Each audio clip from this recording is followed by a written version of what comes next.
Good morning mga ka-rainbow. Ayan, pupunta tayo sa school na papasukan ni Nathaniel this year.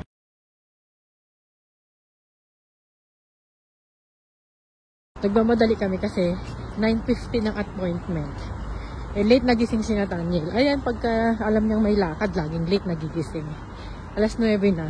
So we have 15 minutes to walk. Malapit lang naman.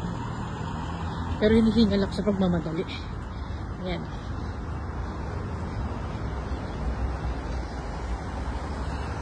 Medyo malayo pa pala. Akala ko dito lang sa malapit.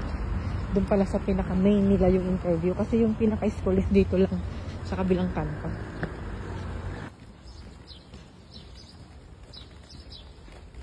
And that we are in a rush because Nathaniel, if he knows that we go somewhere, yeah, he doesn't wake up. he don't want early. He don't want to wake up early. He's always stay in the bed. Not in the bed, in the playpen.